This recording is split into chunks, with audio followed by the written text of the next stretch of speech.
You are Locked On Auburn, your daily podcast on the Auburn Tigers. Part of the Locked On Podcast Network, your team every day. Yes, welcome on into Locked On Auburn, your daily Auburn Tigers podcast. I'm your host, Zac Blackerby. Thank you so much for making Locked On Auburn your first listen every single day. Today's show brought to you by NetSuite. NetSuite is the #1 cloud financial system. To power your growth, head to netsuite.com/locked for special financing on the #1 financial system for growing businesses. So we will get to the Rapport Wednesday segment of the show in just a moment, but I want to talk about Auburn basketball's big win over South Carolina last night. 81-66. South Carolina, very similar to the LSU game. They kind of got into it late, and then Auburn put their foot on the gas, straightened up their play, and it was over. That's all that she wrote. And look, Wendell Green was incredible. He was fantastic. And I think Bruce Pearl said it best. I saw some folks talking about the fact, should Wendell Green be starting? I think he's fantastic off the bench. Bruce Pearl said, quote, rather than starting games, he's finishing games. And I think that is awesome. I think that is incredible. He led the team with 22 points. He was 7 of 15 from the floor, 1 of 5 from 3. Normally when he pops off, he gets hot from behind the arc. That was not the case. And he got to the free throw line 7 times and made all 7. He was perfect from the charity stripe. He also led Auburn in assist with 5. Walker Kessler added a double-double, 12 points, 10 rebounds. He's just on an awesome tear. Zac Blackerby, possibly his best game offensively of the season.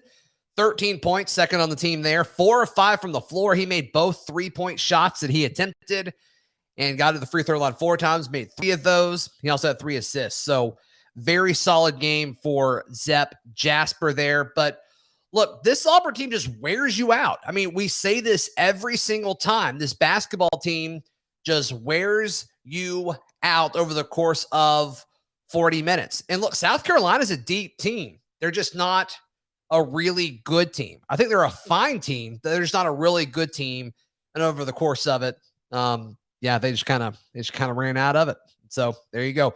Look, you hear me every time when I do one of these recaps talk about layups, because it's just such a no-brainer that if those are points that you should get. You put yourself in a situation, you get close to the basket, and Auburn's still 6 of 17 in that category, which is bonkers. I mean, if you clean that up, you may be scoring 90 a night. It's crazy. It is. It's absolutely crazy there. But look, Auburn turned over South Carolina 20 times. There's a point in the broadcast where they pointed out that South Carolina had more turnovers than they had field goals. They ended up making 24 shots. So they scored 4 more shots than they did turning the ball over. And so some of that is South Carolina did not play well. And South Carolina does not strike me as a very good offensive team. But Auburn's defense is crazy. Like, that is why Zac Blackerby came to Auburn, was to play defense. We've heard him talk about it on this show multiple times. Katie Johnson played a smaller role than he normally does, 21 minutes, but only scored 2 points. He only shot it 4 times, but it wasn't his night, and that's okay. And up until the last 10 minutes or so of the game, like, Jabari Smith wasn't having a good night. He had 2 or 3 points for forever. But that's what makes this team so good. And you can just tell when you listen to Zep talk for 5 seconds, is this team doesn't care. This team does not care about individual stats. They care about winning basketball games. And that's such a hard thing to teach and to coach, but you're seeing it. You're seeing it night in and night out with his Auburn basketball team. So you love that. Devin Cambridge returned back to the starting lineup. Allen Flanagan is out. The rumor is he has some sort of illness, which in this day and age, you can kind of guess what that possibly could be.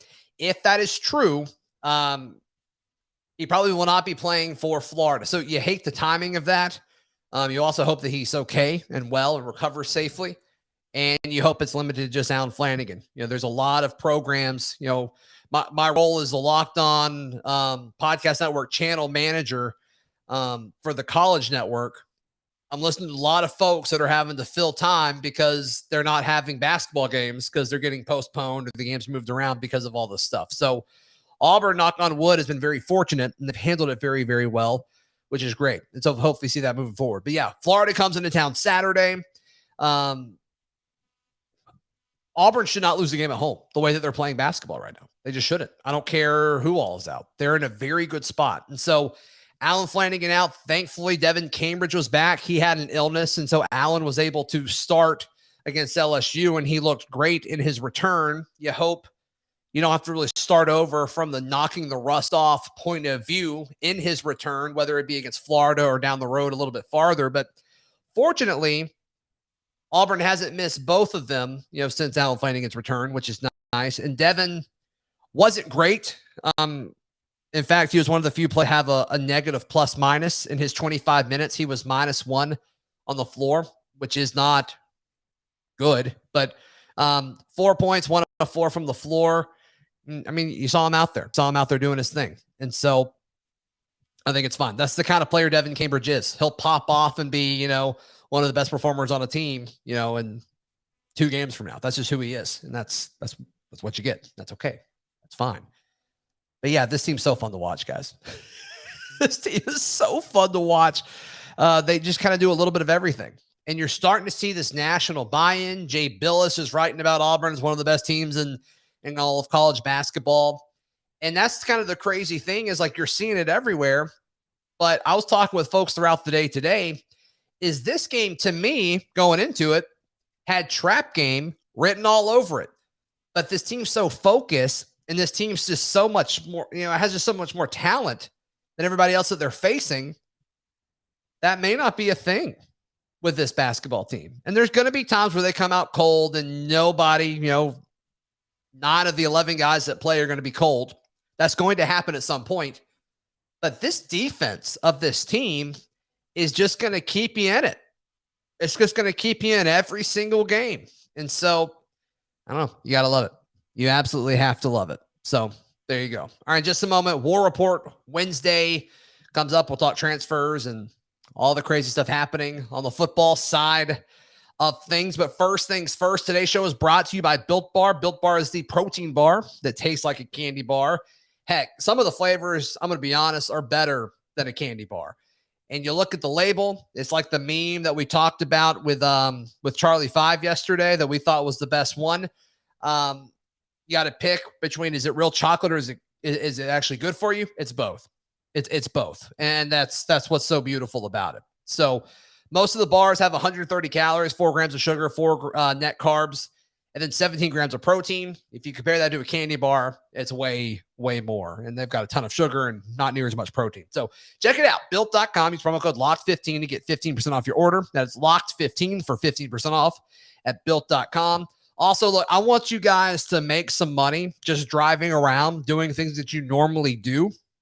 Download the Get Upside app. A lot of the listeners out there, they're making 25 cents for every gallon of gas every time they fill up. Just download it for free. Get Upside's the name of the app in your phone's app store. And right now you can use promo code SCORE and get a bonus 25 cents per gallon on your first fill up. That is 50 cents cash back. Don't pay full price at the pump anymore. That is dumb. Thanks to Get Upside. Use promo code SCORE. There are folks out there that drive a ton. They're making like $200 or $300 a month back on all of this. So you can cash out any time to your bank account, PayPal, e-gift card, to Amazon or other brands. Just download the free Get Upside app and use promo code SCORE. All right, and now joining us here on Locked On Auburn for a little War Report Wednesday action, Mike G, C-Dub. How are y'all doing? Good, man. It's officially the off season for Auburn. We're done. That's right. That's right. We're done. And off season in college football now with the age of the transfer portal. I mean, Auburn's not feeling too good about it right now, but man, it's making things significantly more interesting. Yeah, I think there's a lot of freak out, honestly, about the transfer portal. If you look at the SEC transfer numbers, it's really the schools that either had decent seasons that are not having a ton of transfers, but just about everybody else has got like 8 to 10 transfers minimum. Yeah, So, I was reading a national report that Sports Illustrated put out, and on average, this is across Division I, not Power 5, but Division I, it's averaging 11 players per team. yeah, that sounds about right. That's crazy. I mean, Yeah. when you talk about you have 85 scholarships, that's an eighth of your roster that's leaving. That's wild to me. I think in the SEC, Vanderbilt has the most transfers of any school in the SEC. Which makes sense. Right. And there is one school, like Georgia has only like 3 right now. Bama has 4.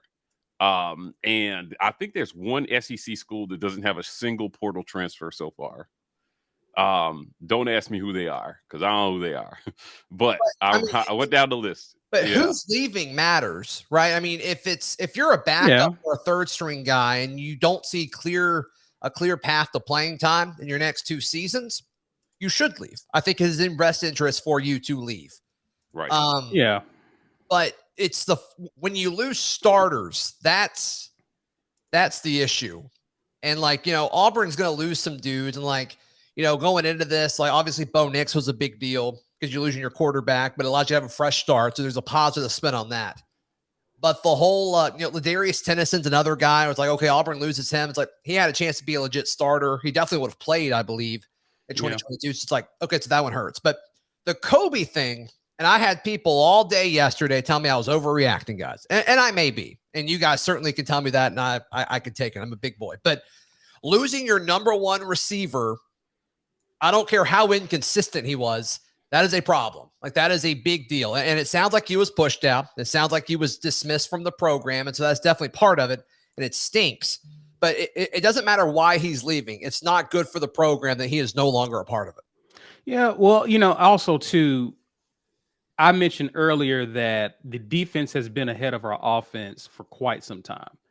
And we brought in Harsin to remedy that and fix that. And we're in a process of transition. So you need your guys that you can help build a foundation around, who at least statistically are one of your top guys. And Hudson, as far as receiver goes, he had the most targets, had the most receptions, most yards. He tied for Demetrius Robertson with the most touchdowns in the season for wide receivers.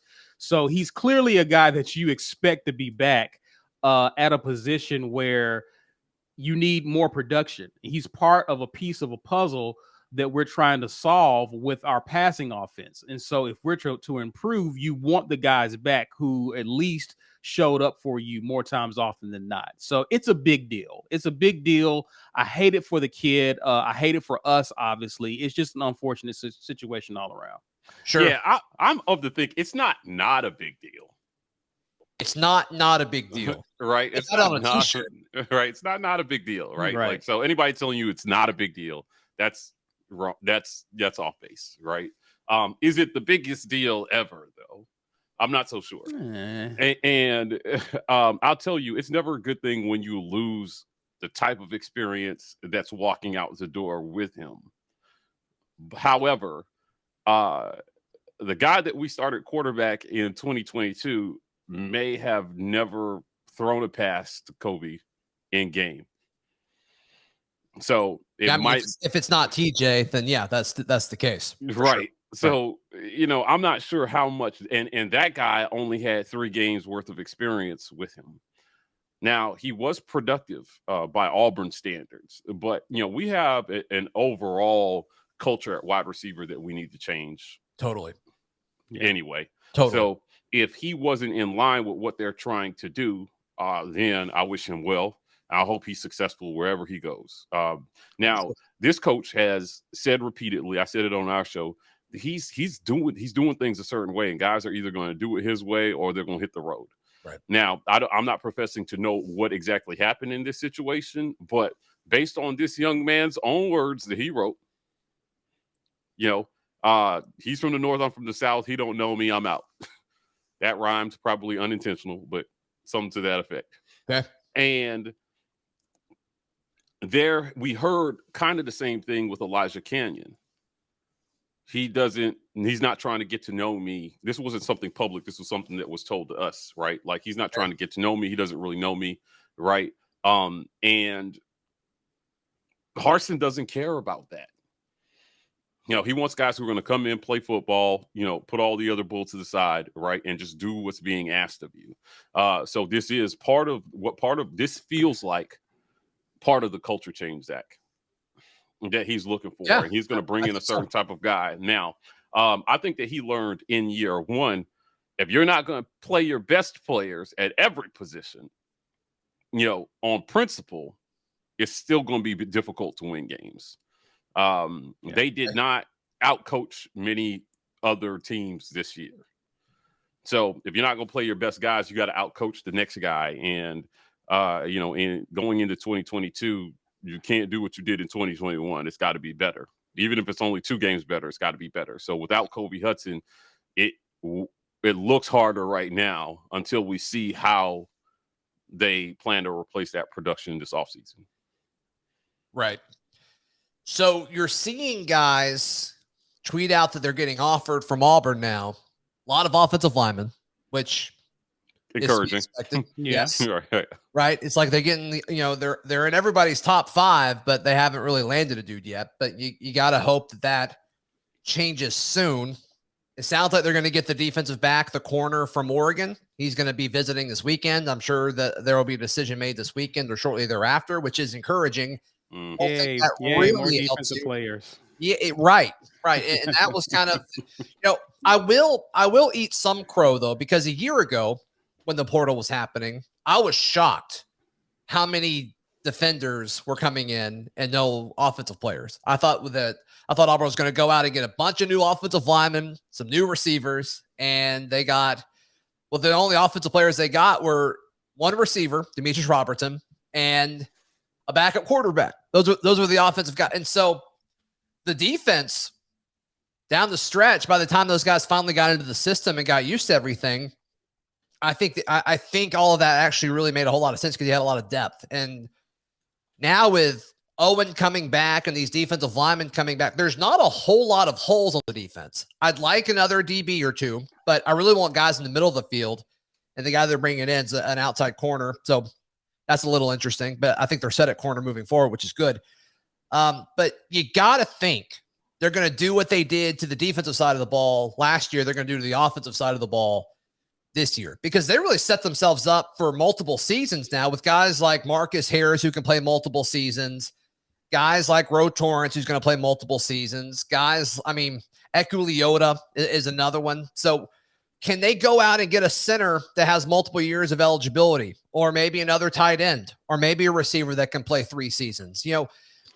They've got to go out and get some of these dudes that will have an instant impact in 22, but also can be ready to really be a part of what Harsin is building, because it's all about 2023 for me. Right? Yeah. I think that they understand what their needs are on both sides of the ball. I think to my point I mentioned earlier, I feel like our defense has been ahead of the offense for quite some time. So there's an identity on that side of the ball. Right. You can go and get guys, but the guys can look on film and see where they can be successful on the defense. Offensively, we have not proven that. So we can target guys, but those guys have to buy in to what Harsin is selling going into year 2. And while it's encouraging to see that him going after the needs that we have, offense, receiver, quarterback, what have you, those guys have to see where they can be successful in this offense. And I think we're still in transition. So I want to see us land some guys, but again, what do we have to show these guys that like the defense? Hey, you can come here, be successful. We can play at a high level, and hey, you can perhaps get to the league. That hasn't really been a selling point offensively. So moving forward, we have to begin to show something on tape where guys coming out of high school and coming from other programs can see the opportunity at Auburn. Yeah, and I want to piggyback that in just a moment right here on Locked On Auburn. Hey, this is it. The putt to win the tournament. If you sink it, the championship is yours. But on your backswing, your hat falls over your eyes. You can't see. Poor visibility. Is this how you're running your business? Because you're still relying on spreadsheets and outdated finance software. To see the full picture, you need to upgrade to NetSuite by Oracle. Over 28,000 businesses already use NetSuite. For the new year, NetSuite has a new financing program for those ready to upgrade at netsuite.com/locked. That is netsuite.com/locked. Also, Want to give a shout out to our local friends here, fetchmedelivery.com. They are Auburn folks, ran by a lot of Auburn alumni, and they're super entrenched in our local community here throughout East Alabama. And we love that here at Locked On, and I know the War Rapport loves that as well. But yeah, Fetch Me Delivery is a local company that loves to deliver food and help make life a little bit easier for folks, families throughout Auburn, Opelika, and Lee County. So check out fetchmedelivery.com or download the free Fetch Me app and use promo code LOCALMEAL to get a little bit taken off the top of that. Fetchmedelivery.com.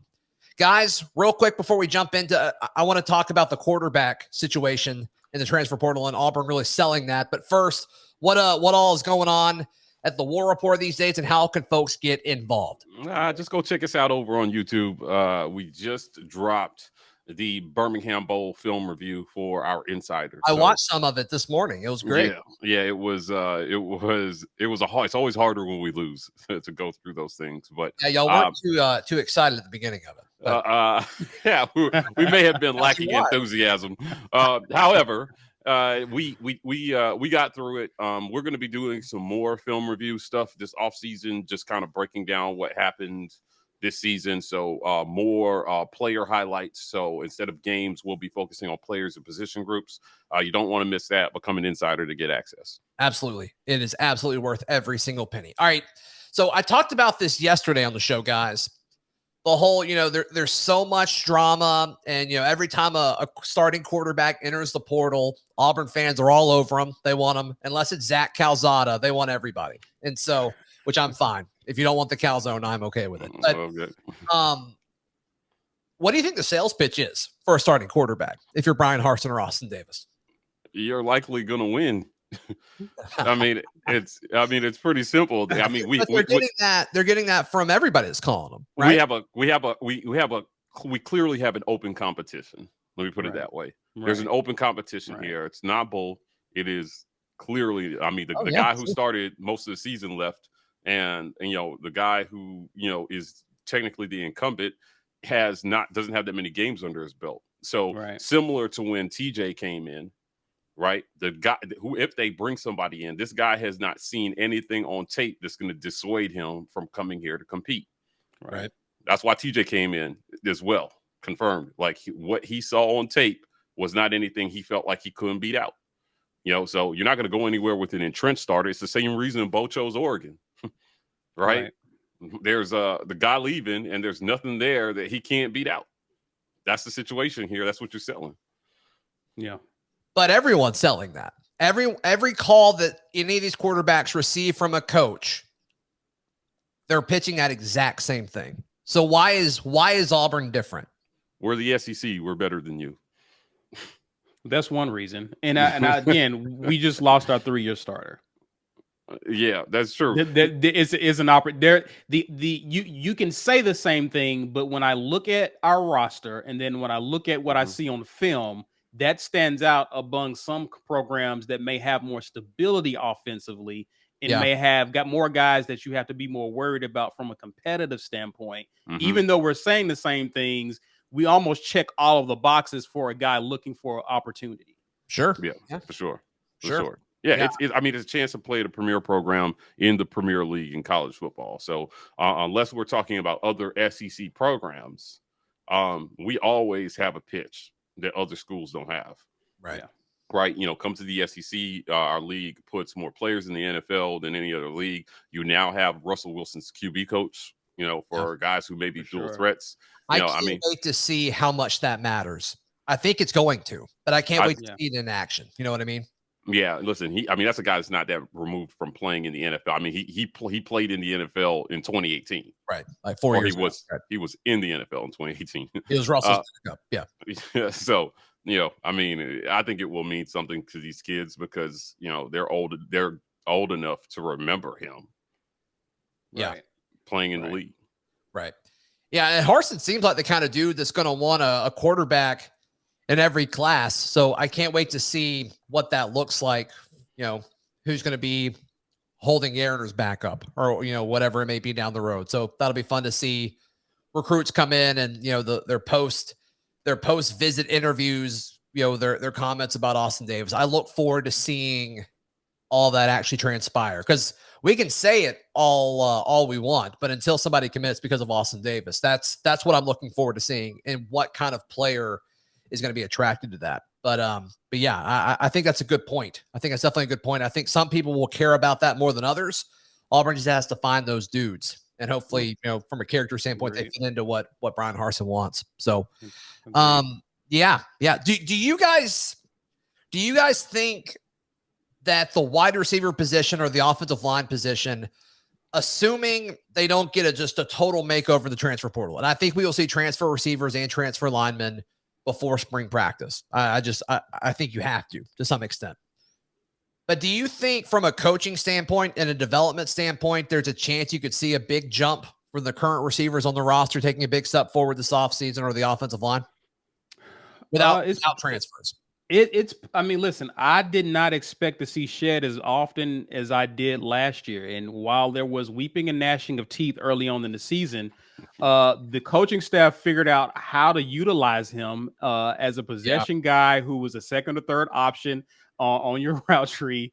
And he began to shine. He actually began to look better as the season went on. Right. I'm looking at guys like Xavier Capers, who I was looking at having a big year this past season, who didn't get the opportunity. I'm looking at guys like him. I should be encouraged by what we saw in Shed and say, hey, if he can do it, I can take the next step and be the guy. And so there's something to be said about this coaching staff going after or utilizing guys who have not lived up to expectations per se in previous years, but have the opportunity to kind of show what they can do in the primary role this upcoming season. And so if we don't grab anyone out of the portal, you have to be encouraged as one of the returning receivers that, hey, the leading receiver is out. This is my time to show what I can do.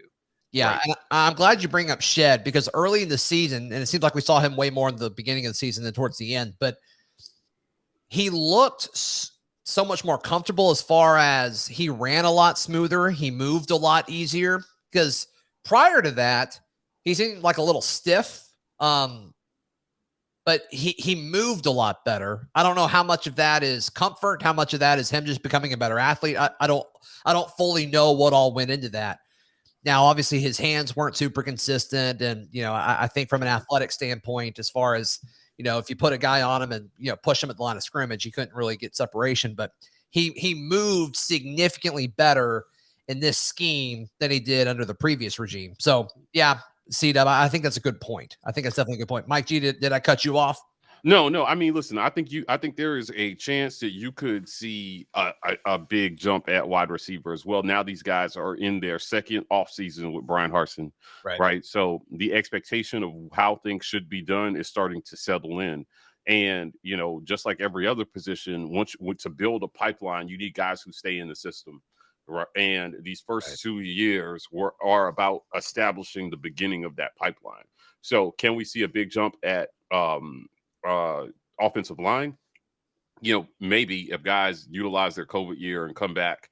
But, that position is such a developmental position where they were built one way, and it takes literally years of strength and conditioning to condition your body to do something else. Very few guys can pull that off in one off season. So, part of the reason why we don't let kids go straight from high school to the NFL is their bodies just cannot be physically ready for the pounding that they're going to take. They get snapped in half. Right. Yeah. Right. Yeah. It's not safe. So you have to be 3 years removed from high school before you can go pro. And I think that's smart. They don't have the same issue physically in basketball. So they allow it a little earlier. But, to my point, it's really hard to remake your body completely as an offensive lineman in one offseason. So they took some steps in pass protection, and run blocking was a challenge this year. So can we see that now going through their second offseason? Sure. I do think we could see some jumps there. And it's not as if we have no offensive linemen on the roster. Guys, we have offensive linemen on the roster. Those guys went through a whole spring and a summer with this crew, and if they didn't start this year, they continued to train. Mm-hmm. Right, so they're about to do that all over again. And I think there's a chance that we see a big improvement with guys who now understand what the assignments are, what the expectations are, and have gotten their bodies physically ready for the challenge. Gentlemen, one more time, how can folks support you guys over at the War Report? Hey, go check us out on YouTube, Become an Insider. We've got film reviews. We've got all kinds of good content coming. January to July is when the hard work is done, Zach. So I get it. It's easy to talk about things that are happening, and it's a little harder to talk about the things that are going to happen. So we're covering it all over the War Report, including basketball, which, is on as we speak. That's right. That's right. All right, guys, thank you so much. And I will talk to you guys next week. This has been Locked On Auburn. Bye.